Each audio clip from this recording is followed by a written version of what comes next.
Well, hey. Good morning, everyone. Welcome to the Blue Gamer Bluecast Morning Show. I'm your host, Adam Blue, third plus your video game enthusiast and industry analyst. And today, for June 23rd, 2025, I'll jump through the latest gaming news, what I've been playing. And yeah, morning, Ultronymous Sid Steven of Midnight Hatter. Good to see you guys here this morning. Um, yeah, I got some news. I mean, it didn't seem like there was any crazy news, but I did stumble upon some interesting things that happened, like some Sega info got leaked, not personal information, but like their sales data. Apparently, companies' digital sales don't really share that stuff, and somehow I get Sega accidentally uploaded it. We'll look at that and see what it means, if anything. And yeah, Death Stranding 2 reviews came out, and they seem to be in line with what I thought, and they're probably making Kojima mad. But, yeah, let's jump into what I've been playing.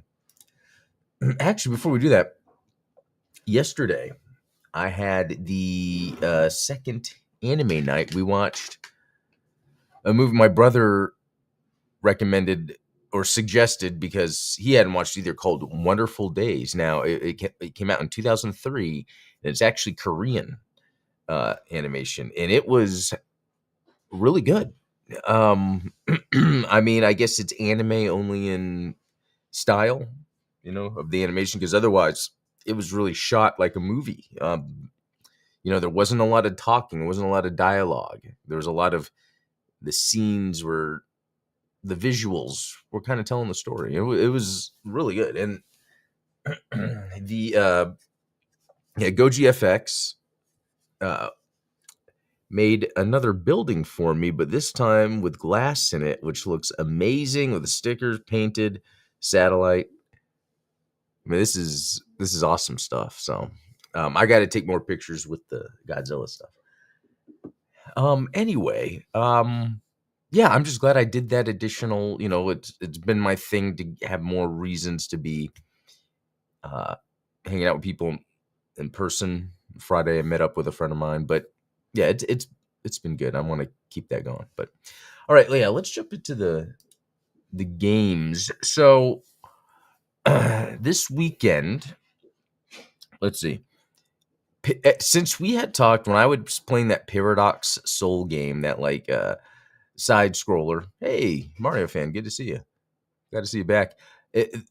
I played more of Paradox Soul, and I really like it. And it really feels like I was talking about like an old school side scroller, old school game on PC or something. Just the nature of, you go into a room, you die immediately, and then it's like, okay, what do I have to do to get past this? Yeah, Another World, Out of This World, Flashback, I think was really the name of the first one. Fun game. Again, it's only like $4.99 on Steam, by the way, I think, if you're interested, but very fun game. Okay, this is pretty interesting. This game, Enlisted, it popped up. I saw someone flying in a jet fighter and then some ground-based combat. I was like, okay, that looks great. Let me install it. It's free to play. And it requires signing into, a free-to-play network, whatever. Anyway, I tried signing in, and I guess my email was associated with another account. Nothing of mine, because anyone could type in any email. And I guess it happened that way, and that person had been playing. I don't know. I just opened a ticket saying, I don't know how to log in. Something's wrong with the email. And it was interesting because I think the company's called Gaijin, that has kind of a network of online multiplayer games. And another one they showed was really awesome. It was called like Star Conflict or something. It came out in 2013, 2014. It's like another free-to-play space combat game. Just because after playing War Robots, I was getting that feeling of Dreadnought. I really want to play a Dreadnought-like game again. And War Robots is similar, but that Star Conflict, I don't think it's called Star Conflict. I don't know. But anyway, it had that feeling, and I wanted to get back into that. So, that's disappointing with that. Hopefully they'll figure that out. But, and actually I'll get to that. Warhammer 40,000 Space Marine Mastercrafted Edition. Okay, so I was in the living room to go play that again on TV, and I'm actually going to jump news here real quick, because when I went to go jump in one time, my save wasn't there, and I'm like, oh, well, I'm not gonna play. And then it popped up. I was like, oh, okay, there we go. But apparently, um, so looking into this more, this title says Warhammer 40,000 Space Marine Mastercrafted Edition has a mostly negative Steam user review rating, with players labeling it as a shameless, blatant cash grab. So I will say that, and I've brought this up, they've added the quality of life improvements, but this game is still mostly the same game. And I think I was okay with that just because I felt like there's this charm to that type of game. But I can understand after playing Space Marine 2, people are like, well, we would expect something more. So along with this kind of being out of rushed crash grab, cash grab, okay, is an issue with the save files, where people's save files are getting corrupted or disappearing. Although I will say someone made a really good point here, because they want to get on them for that. But, recently Nintendo released that Luigi's Mansion 2 for $60. And so it's like, yeah, we give crap to these other companies, but Nintendo pretty much lives off of that, So I think, though, I would align with the hate in terms of my save file has now disappeared. Maybe there's a way to get it back. Maybe I just have to wait for something, but and not like I spent too much time, and not like it's a long game, but I just didn't want to lose, my pace with games I'm having, Have you tried Rebel Galaxy? You know what? I might need to. That sounds familiar. Maybe I did, but I will try that. Usually suggestions work out autonomous, so thanks. Anyway, so that was the other thing. I tried to play Warhammer. I'm going to do a little bit more research to see if there's a way I can recover my save file. Okay, and then playing more War. Oh my God, these names: War Robots Frontiers. 7 hours, 43 minutes. I feel like that's a lot of playing a free to play game like that. I'm like, okay, I'm feeling it, right? The achievements just unlocked. They just updated it with achievements, which is pretty cool. So to get an idea, like complete a full drop team, that's something that's all part, and that's why I like achievements. They kind of help inform. That's kind of part of the main thing once you're playing the game, is like, well, what do I unlock? I don't want to throw money in things. It's like, yeah, as you unlock some base things, you can then build in or fill in the rest of your hangar, because when you go into a mission, you want a full stack of robots. You don't want any missing. But at first, you're not going to have them all. And you get enough currency in game where you can go to the store and then just buy a pack that has parts. All I've paid for is $10 for the season 2 pass, and I feel like I've got plenty. I mean, for 7 hours, I got a bunch of money's worth out of that, just because it has a very similar like Helldivers system, where as you're playing, you're unlocking a special currency to use on those items, but you're also getting double everything else, so then you can go in the normal store. Anyway, I hate that I'm having to talk the mechanics of the free to play, but at least this game, while there's potential to spend all you want, you don't have to. Okay. And then, yeah, back into Godzilla PS4, because really the goal here, and it's going to take a long time, is I'm having to grind every kaiju. And what is there, like 20? To max them. I've only got Godzilla, the base Godzilla, at max, and I don't have anything else at max. So I just want to get the platinum to say I did. Plus I spent $200 on this game. No, but I have a lot of fun with it. It's just, there's a lot to do. Okay, and then Sniper Elite Resistance, the last. So I was going to say the last map of the DLC drop, but in fact, a new map that was unplanned for the season pass, dropped. Season pass, what I meant to say. So, and if you're a Game Pass subscriber, the DLC is always on sale. So I was able to get the season pass on a discount, which is great. Always trying to save money here because I'm buying a lot of games. And so I started first with it's 4 DLC missions. First one being the Hitler map to kill Hitler. That was a lot of fun. You know what? That's a game where I wish I would record every time I played, because it would be fun doing highlights of what happened in the map. It was just thinking through when I play these games, like when I come across something, like at first, I take my time and I scoped out from a few different towers every enemy I could and sniped so many enemies that when it came time to like go, search around in the town, I was able to just survive just with my pistol and machine gun, to shoot. There was a time I did die, but I was kind of being a little silly. So what's interesting about this, from what I understand, this specific game was either co-developed or had a completely different developer. Like they were hired to work on it. And it's like you could sometimes feel in the game that it's not the main team from Rebellion.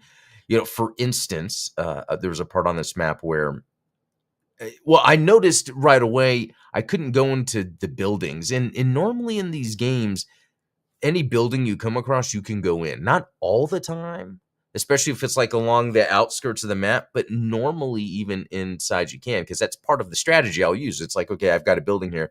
Should I go through the building, around it, go up, whatever? And I noticed, I can't go into buildings. And then one building I saw with the door open. I'm like, oh, let's go in. Another thing with this TV, the HDR is so intense, and I'm up in the air about it because I don't think HDR should really be used on everything. Like I'm starting to realize the way the brightness and coloring is done in a game, the way it's developed. HDR makes the black super black and hard to see. So anyway, I've noticed that while I was playing Sniper Elite, sometimes the blacks, and it looked good. It looked like it was, but a lot of times video games will use like a blue and not a black because they want you to still see what you're doing. Anyway, again, doors open, this room, I go in, it's totally black. I'm like, I can't see. And I'm looking around, I can't. And then I realized, oh, wait a minute.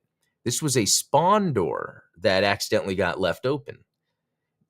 And I say accidentally, maybe they didn't program it to close. Maybe there was a bug it didn't close, but that was this thing. I can't go into these buildings. And then it bugged out with a building. And that's not a big deal, but these are these little things I'm picking up on because I play these sniper games so much, Sniper Elite games, that this new one I can tell. And I hate to say cut corners because I think sometimes if you need to cut a corner to get a game out, but it doesn't affect the gameplay, then it's okay.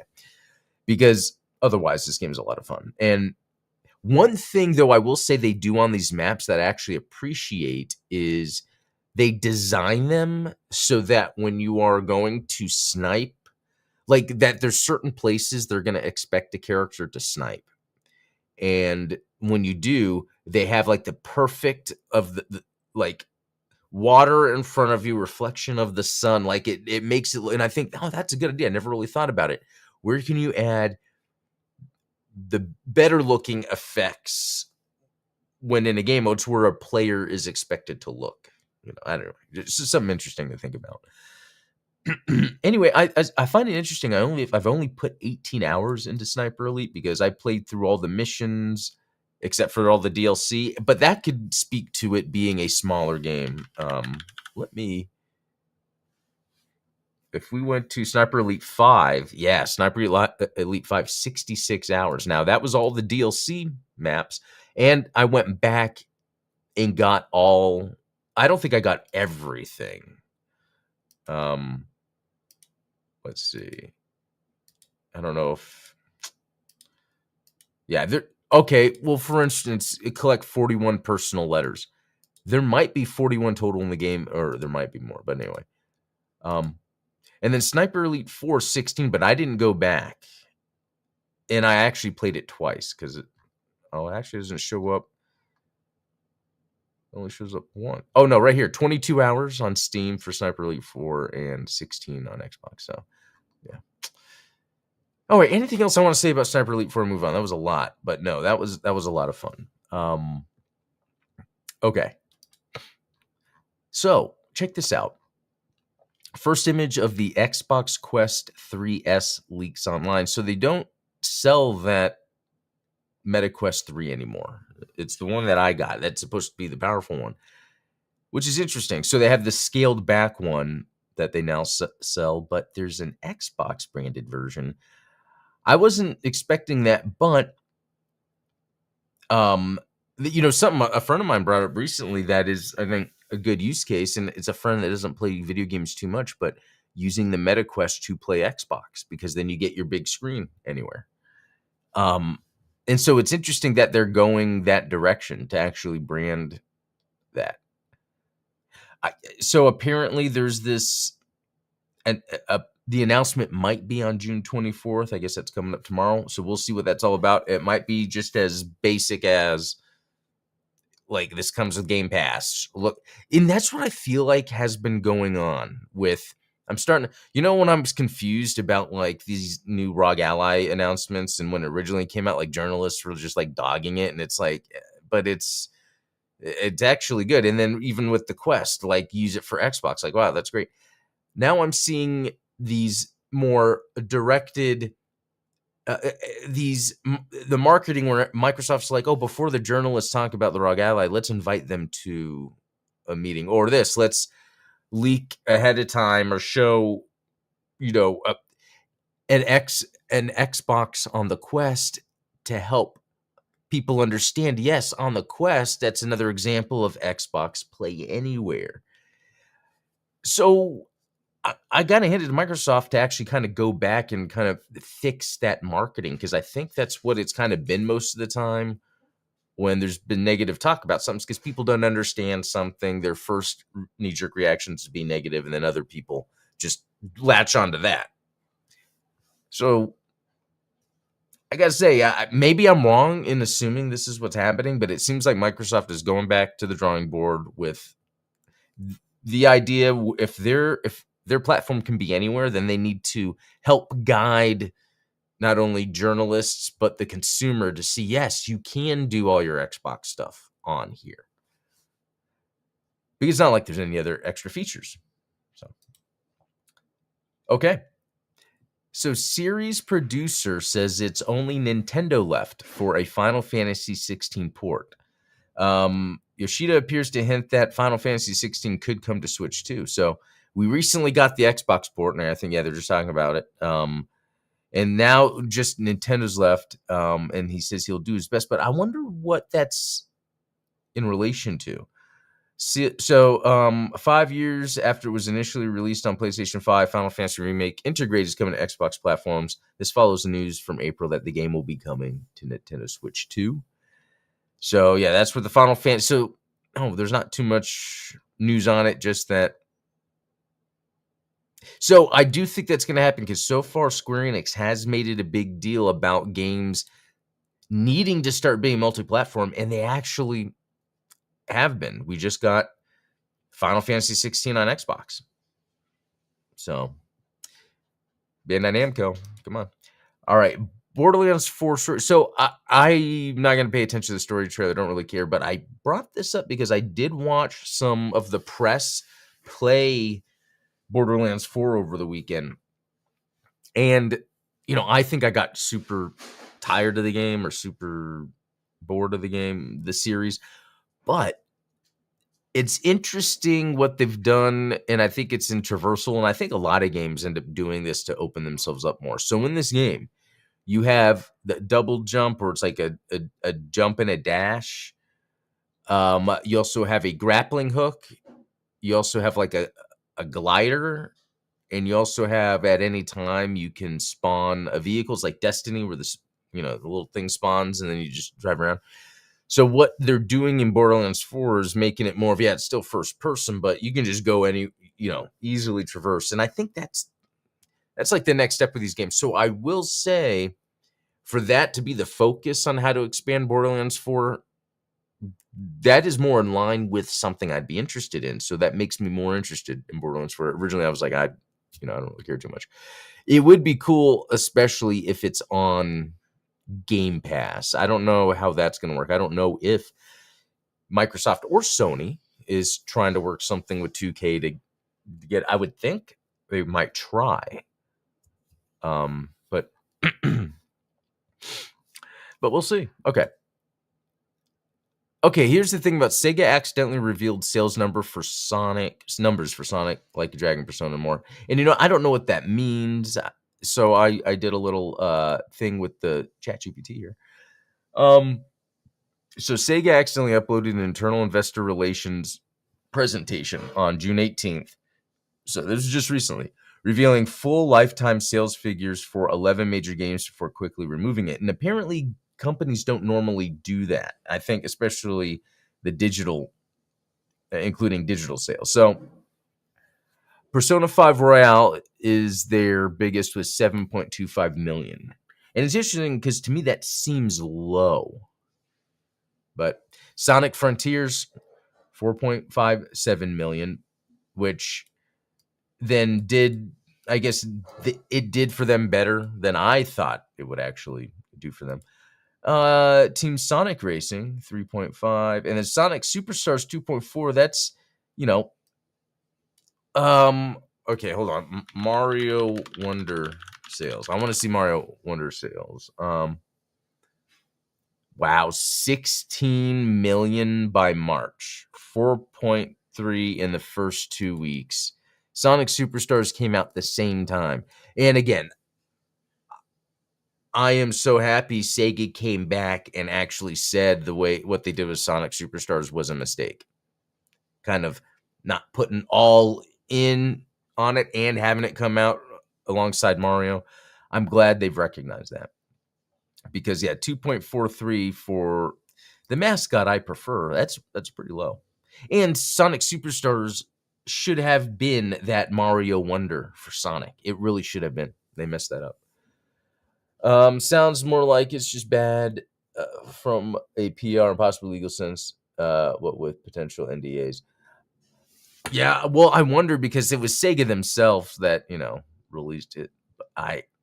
So I wonder if then what do they pay their shareholder? Yeah, I wonder how that's gonna work. But anyway, some key takeaways. Persona 5 is the strongest platformer. Sonic Frontiers is the top performing 3D Sonic game ever. Let's see. Though not quite matching. So they're saying the Yakuza Like a Dragon is not quite matching blockbuster levels. Do they expect it to? To me, it seems like they have some sort of framework that then they're just repurposing every year. So I feel like it's low cost. Okay. Nothing. So why it matters, this leak gives a rare view into Sega's long-term strategy. Persona remains its crown jewel, while Sonic's resurgence shows in game success. Yakuza strategy and RPG franchises continue to contribute meaningfully, though at more modest scales. Yeah, it'll be interesting, because Sega has got this lineup of their classic games they're coming back with. We've got Shinobi coming back, Jet Set Radio, Crazy Taxi. I think we've seen from Shinobi the side scroller, but you don't see those selling in the millions. So I'm wondering how much it's like they're factoring in like a lower budget so that they can make these. And yeah, I don't know. Okay. So that was that. Okay. Star Wars Battlefront 2 smashes all-time peak as players demand Battlefront 3. So it's like, didn't I just read this article? But it's continuing. So around May 4th, Battlefront 2 saw a resurgence, and I guess it happened again in the last 24 hours. Star Wars Battlefront 2 has broken its all-time peak several times. It's being helped by the recent EA publisher sale, bringing the price down, but its numbers are unreal regardless. The more Battlefront 2 smashes it, the more the community is desperate for Star Wars Battlefront 3. Which, I don't get it. Like, can they keep making money with Battlefront 2? And that's why they're just keeping it around. Or maybe they are working on a Battlefront 3. And just the way, the industry has been, they're trying to be careful. I mean, if you look at anyone handling anything Star Wars, I don't think anything's really working out too well. Andor to a degree, but that's in context to everything else.